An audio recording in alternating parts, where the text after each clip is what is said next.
ప్రియరక్షకుడైన యేసుక్రీస్తు నామంలో అందరికీ ఈరోజు వాగ్దానము అనే వాక్య ధ్యానంలోనికి ఆహ్వానిస్తూ ఉదయకాల శుభములను వందనములను అందజేయుచున్నాను.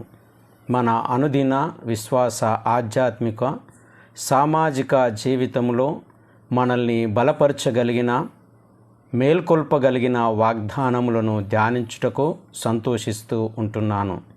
ఈరోజు దేవుని వాగ్దానము లూకా సువార్త 4వ అధ్యాయము 16వ వచనము.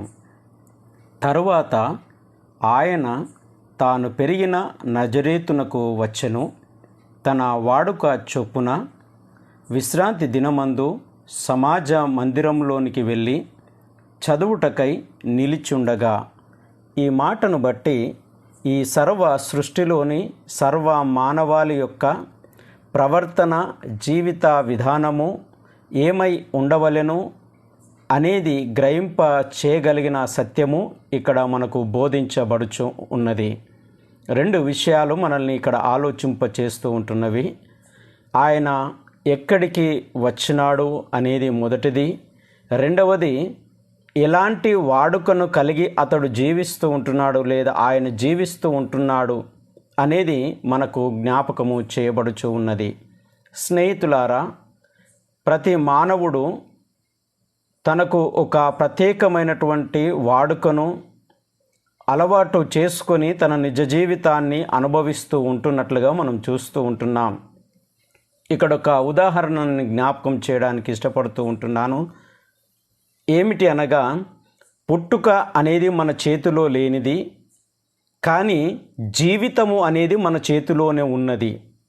ఇది బాగా జ్ఞాపకం చేసుకోవాలా. ఎందుకంటే పుట్టడము అనేది ఎక్కడ పుట్టాలనేది మనకు తెలియదు, ఎవరికి పుట్టాలనేది కూడా మనకు తెలియదు. కానీ ప్రతి మానవుని చేతిలో ఉన్నటువంటిది ఏమిటయ్యా అంటే, ఎలా బ్రతకాలి, ఎలా ప్రవర్తించాలి, ఎలా జీవించాలి, ఎలా జీవితాన్ని మలుచుకోవాలి అనేది మానవుని చేతిలోని, ఎవరి జీవితము వారి చేతిలోనే ఉన్నది అనేది జ్ఞాపకం చేయబడుతూ ఉంటుంది. మరికొంతమంది జీవితాలను మనం చూసినప్పుడు కొంతమంది మంచి మంచి అలవాట్లను కలిగి ఉంటారు. మరికొంతమందిని మనం పరిశీలన చేసినప్పుడు చాలా అసహ్యకరమైన, చాలా ప్రమాదకరమైన, చెడు వ్యసనాలకు అలవాట్లు కలిగినటువంటి వ్యక్తులుగా జీవిస్తున్నటువంటి వారుగా కూడా మనము ఈ లోకంలో చూస్తూ ఉంటున్నాం.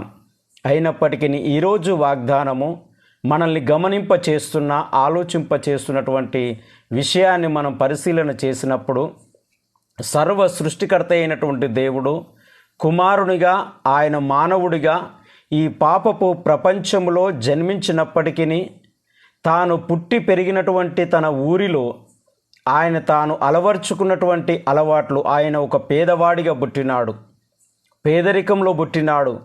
కానీ ఆయన అలవర్చుకున్నటువంటి అలవాట్లు ఈ సర్వ సృష్టిలోని సర్వ మానవాళిని ఆలోచింప చేయగలిగినటువంటి విషయాలు మనకు సవాలు చేయబడుతూ ఉంటున్నవి.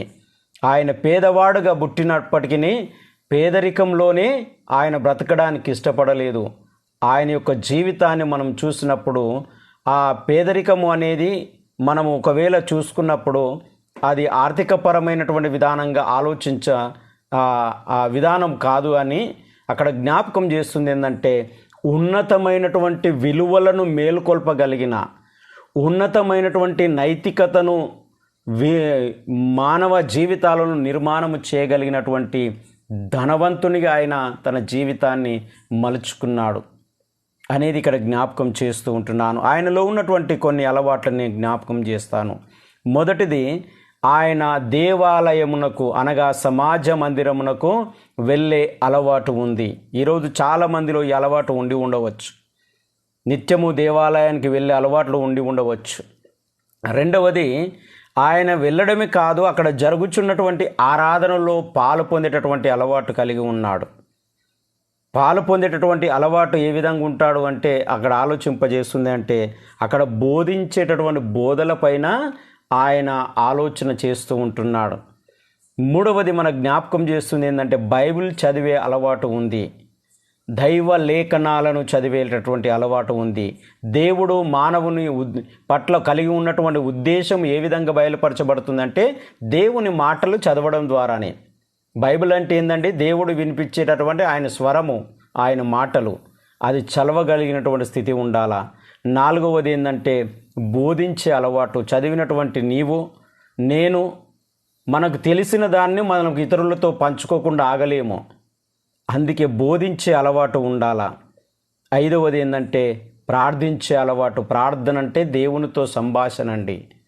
ప్రార్థించే అలవాటు ఉండాలి. తద్వారా ఎవరు అన్యాయానికి గురి చేయబడుతున్నారు, ఎవరు అణచివేతలకు గురి చేయబడుతున్నారు, ఎవరు సమాజంలో మోసగించబడుతున్నారు, ఎవరి పక్షాన నేను నిలబడవలసినటువంటి అవసరం ఉంది అనేటటువంటి ఈ విధానము అంతా కూడా ఈ అనుభవము, ఈ అలవాట్లలో నుంచి బయటకు వస్తూ ఉంటుంది.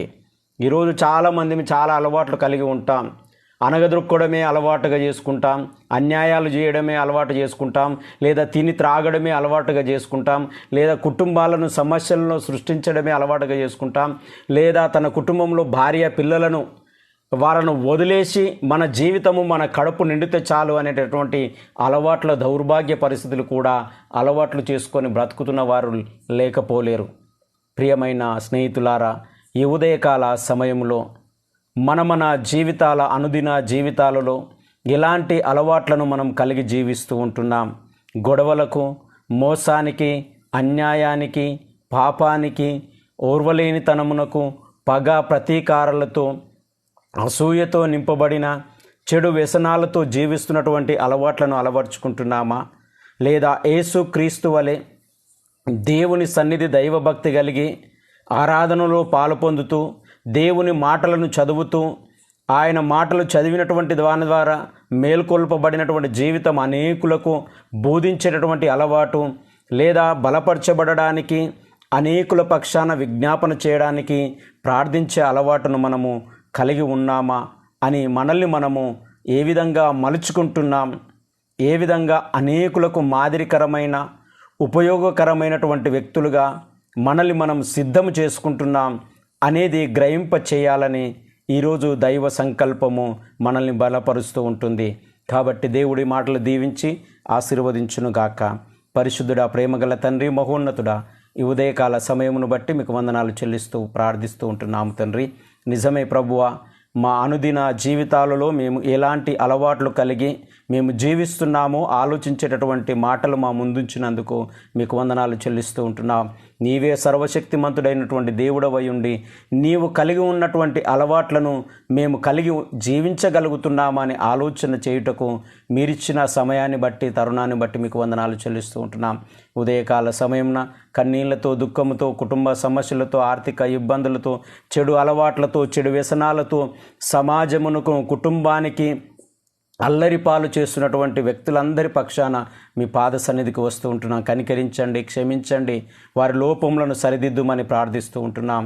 ప్రత్యేకముగా చేతుల కష్టార్జితంలోను, ఉద్యోగస్థితులను, వారి రాకపోకలందును, వారు చేయుచున్న ప్రతి ప్రార్థన విజ్ఞాపనలందు నీ తోడు, నీ ప్రసన్నతను అనుగ్రహించి ఈ దిన దీవెనలతోనూ ఆశీర్వాదములతోనూ ప్రతి బిడ్డను నింపి దీవించి ఆశీర్వదించి మహిమ పొందుమని యేసయ్య పరిశుద్ధ నామమున ప్రార్థించి అడిగి వేడుకొనుచున్నాము తండ్రి.